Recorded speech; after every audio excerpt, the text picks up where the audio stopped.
Hey, it's Tim, Pickup Truck Plus SUV Talk. If you follow this channel, you know I review a lot of trucks and SUVs throughout the year. It's always a challenge of keeping them clean. I get them ready to go for filming, and then a bird decides to leave a gift for me that I have to clean off. Luckily, my friends of XPEL sent me this Ultimate Care Kit for washing vehicles, and I have items like waterless spray, wash it on, wipe it off, and take care of the bird doo-doo. And I also just recently purchased a 2025 Ram 1500 RHO that XPEL put on PPF coating and ceramic coating. And it turns out the touchless car washes, no bueno for that. The PPF coating can come off and the ceramic coating can lose its bond to the paint. So you need to hand wash that. So in this video, we're gonna go over this ultimate wash kit. I'll have a manager from XPEL join me, talk to you what the different bottles are and why you need to use them. And then I'll put in the description a discount code and some sales for these items. They have sales throughout the years, and you guys can check them out as well and buy the items that you need to keep your truck looking great or to get off that bird doo-doo before it creates paint issues and makes your truck look like doo-doo. Yeah, let's get to this video. And James, your company sent me a bunch of stuff, a big box of things that I really don't know what's going on with this stuff. So my experience washing my truck is going to the automated car wash, which I know, slow down keyboard warriors. I appreciate the swirls in my paint. I appreciate what's going on. I've gotten hammered in the comments before about this stuff, but I just go wash it. But you guys tell me with this paint protection film and I have this ceramic coating on my truck that I have to be a little more, I don't know, pay attention to my truck differently. Yeah, a little extra care, because I mean that's the whole thing. It's I always say it's whatever you put into the maintenance is what you're going to get out in terms of performance of those protection products that you just invested in, right? You have paint protection in the front, you have a ceramic coating on the body. It's like, how do we get the most out of that? And that's by putting in a little extra love to get kind of the reward over year after year after year. Yeah, and in my case, a ladder. It's a tall truck. So yes. Okay, I'm gonna get started here, sitting on my bucket. And then we're gonna spray these wheels with this rust remover, and it turns them purple a little bit. Now, it's a sunny day today, and unfortunately, here in Nebraska, either I got a sunny day or I got a completely rainy, overcast day. So I don't have much choice. I was hoping to have a little bit more cloud cover, but I don't. So I'm gonna let that set a little bit, and then but look at this. You can see where it's turning red, where it's pulling off all of those, well, things I don't want on the tires, chemicals, things that are going to make these things look disgusting. So let's take a close look.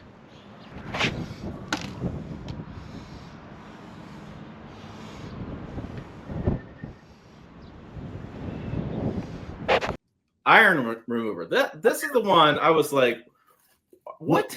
Iron remover? What? Yes. Okay.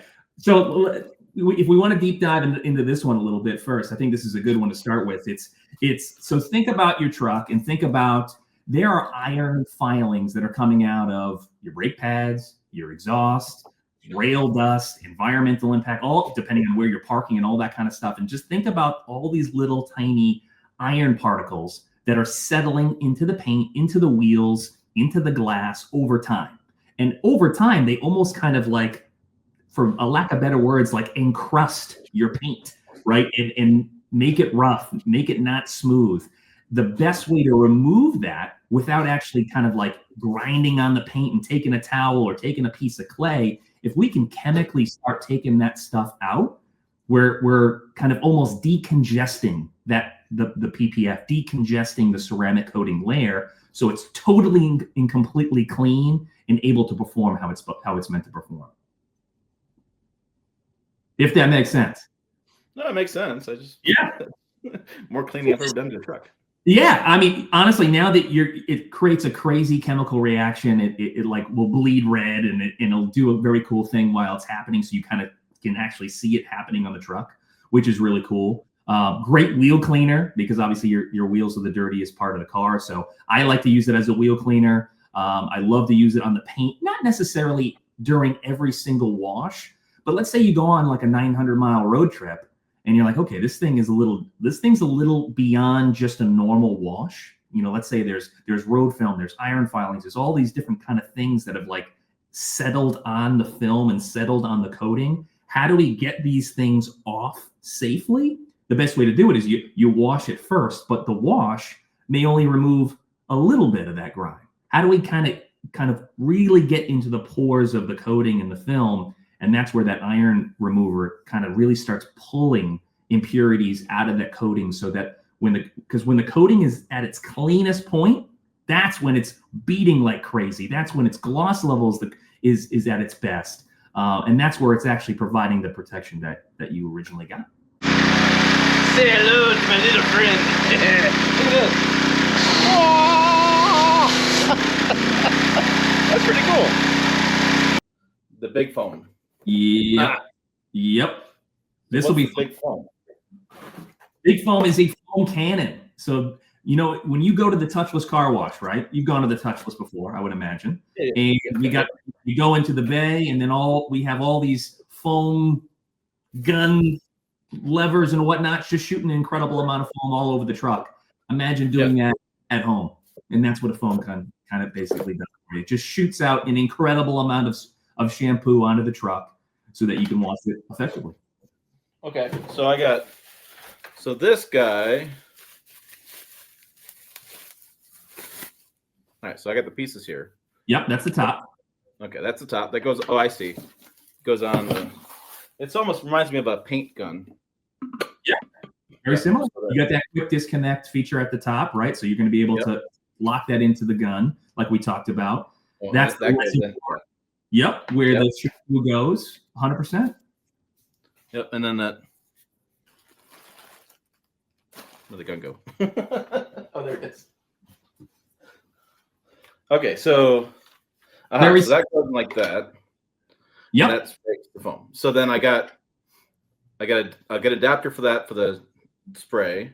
Yep. That goes for my foam. Then I rinse it off. Okay. Good Lord, that's a lot of stuff. Okay, so let's. This is madness. I don't even know where to begin. Okay, so I got a dirty truck because, as you know, I drove 900 miles this weekend. Long story. I'll tell people in the comments or something. I got all this stuff. So I know glass cleaner because I murdered a lot of bugs. Like it got so bad I couldn't see out the window. So I know I'm going to use this.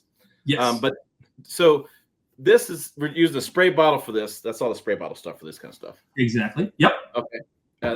Figured that was. I did the spray and wash at the car wash to kind of stand the way the truck looked, but I could do a more deep dive clean because I just did a thing. So how do you start? Like, I guess that's my question. Yeah. So you got a lot, but you know what? You have everything you need. That's step one. And I think we're going back to step one. Step one is to identify how dirty the truck is, because that'll dictate what you end up doing. Right. And you drove 900 miles. There is no, there might be an instance where it's like, okay, we don't have time. What do we do? That touchless car wash that you ran through, there's nothing wrong with that. However, they do use very harsh chemicals because they're trying to take dirt off in a touchless manner. Right. And there's usually still dirt left. And sometimes there's water spots because it doesn't dry everything. So where the touchless is kind of the best of the automatic world, right? We never want to go through the tunnel wash, right? As we talked about, because that's gonna scratch the paint. We don't want that. But the touchless is kind of the best of the automatic. But what if we could figure out an easy approach at home? What would that look like, right? And the first step is identify what's the canvas, what's the truck looking like, how dirty is it? If we just went 900 miles, we may have to go the full distance, right? We need everything. So, okay. So we've kind of washed the truck, right? And we're cognizant of the dirt that's coming off. We're cognizant of the media that we're using. Big rinse again, right? So now the truck is free of, let's say, at least the road film. So it's the visible dirt is gone. Now there might be still things that are stuck to the paint, and this just happens from regular driving. Especially if the truck is just parked outside, like things just attach. And that could be, we talked about iron, it could be tree sap, it could be bugs, it could be bird droppings, it could be fallout, it could be overspray, all these different stuff, right? Just eventually attach themselves to the PPF, to the paint, to a coating, what have you. So after the wash, you're kind of doing your second inspection where you're kind of taking your hand and you're feeling the paint. And if you feel a roughness to it, or if you can visually see like, okay, I still got some bugs over here that didn't come off with the wash.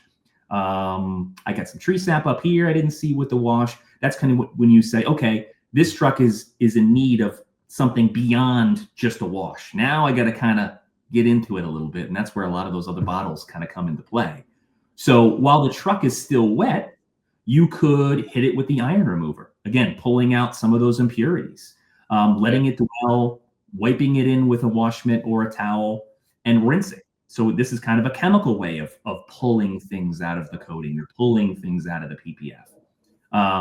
If let's say you on that road trip, you park in the parking lot and the parking lot had sprinklers and it was super hard water. And all of a sudden half your truck is covered in water spots. And you're like, oh shoot, okay, the wash didn't take the water spots out. What do I do? Well, after you did that iron remover, use that, spray it onto the wet surface, let it dwell a little bit, work it in with the wash mitt or with a microfiber towel, and that'll start removing the minerals that are left over in each one of those little water spots, and it'll chemically remove the water spot. So it's not like every one of these products is used every time. It's more of like, okay, what's the situation that I'm trying to solve that day? Maybe I just need a wash. Done. Maybe if I do feel some roughness and I need to use the iron remover.